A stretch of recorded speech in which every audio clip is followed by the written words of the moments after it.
Welcome back, grade 11s. I hope you are relaxed, and now let's carry on with the next concept, which is called change. Now, what is this change that we are talking about? Change is a process that takes people, employees, as well as organizations from the present to a desired future through change management processes. Now, change happens when we want to do something differently. So in us doing something differently, it will require us to change a certain or a few aspects that are happening in the workplace. It is referred to as a new way of getting things done. Now let's look at what is it that causes this change in the workplace. We firstly have what we call internal causes of change. Now, very important to note is that internal changes are changes that happen from within or inside the business. The first would be a high employee turnover. Now, let us remind ourselves again what this turnover is. Remember, we said that employee turnover is the rate at which employees are leaving the business. So it might happen that you have 5 employees in the workplace and all 3 of them or 3 of them decide to leave the business. This is going to cause major changes in the business because you firstly need to find 3 other people that are going to replace the current employees that left. New management. So as we know, when there is a new management in the workplace, there are high possibilities that they might come up with different ways of how they want things to be done. We also have new equipment. You might have seen as you walk into different shops, there are new machinery that are being used. So now I can easily go into a retail shop, buy my clothes, and pay for the clothes myself without having to wait for a cashier. Now that is what we call new equipment. New business goals as well as objectives. So it might have happened that when I started my business, my goal was just to sell 5,000 products in a month. But as my business grows, I am going to have new objectives that are going to require me to implement changes. So I might move from my 5,000 products to 10,000, which means I am going to need new raw materials, probably more workers as well.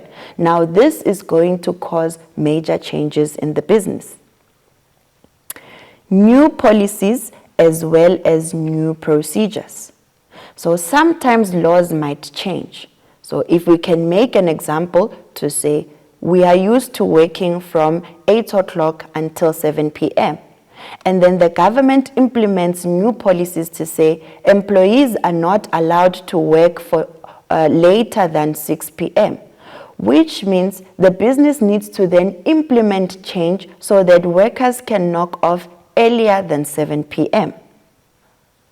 We also have retrenchment. Now remember, grade 11s, retrenchment is when the business will cut off a few employees, maybe because of the reason that they are unable to pay them anymore. We also have what we call restructuring. Now remember, restructuring is when we are changing the way in which we do things. So a business can decide to reorganize the way in which they are doing things, which will then cause them to have change. Now, let's look at the external causes of change. Remember, we said internal causes of change are happening inside the business. Now, what then do you think are external? You guessed it right. These are causes that are beyond the business's control that happen outside the business. The first one would be social factors such as unemployment and poverty. Now you might ask yourself, how is it that unemployment affects my business? If people are no longer working, It means that they have less money to spend. Therefore, your business might suffer because the sales are going to decline. Now, as a business, it's going to cause major changes for you because you might end up having to probably retrench or come up with other ways of reducing the price of your product so that employee or customers rather can be able to afford these products. We also have economic factors such as high interest rates. Now remember that when interest rates are high, it simply means that prices of products are also going to go up. And maybe your business might have taken a loan, so when the interest rate increases, it means that you need to now pay more than what you had anticipated to pay, which will cause a lot of changes in the organization. We also have technological factors such as new machinery as well as production techniques. So, if you look, technology is always changing. Therefore, it requires businesses to also keep to date with these technological changes. For instance, we now have online shopping. So if customers are more likely to shop online, it means that the business will also have to implement change to introduce online shopping for their products. We also have market factors such as new businesses entering the market or they introduce new products. Now, if there are more people that are consuming the product, and then a new business will enter the market because they also want to make sales, which means your business is going to have more competition, which will require you to then come up with different strategies on how you can keep your current customers.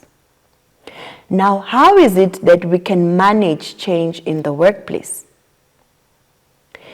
It says there that we must acknowledge that change is stressful and empower employees to cope with stress.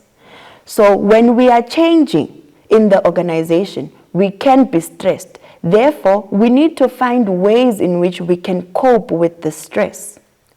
We must also ensure that there is transparency in the process of change, as it is important with building trust with employees.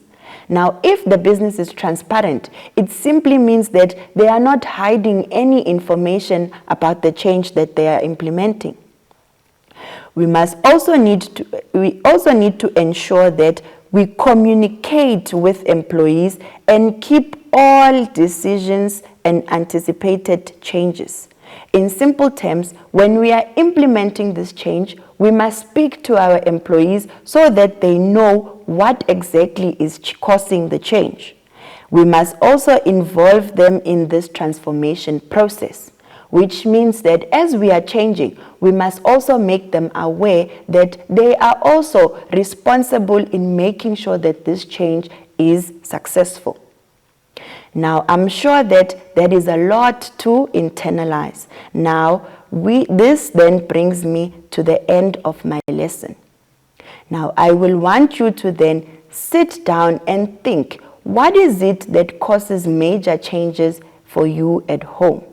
With that said, I am going to say goodbye, and I am hoping to see you again soon.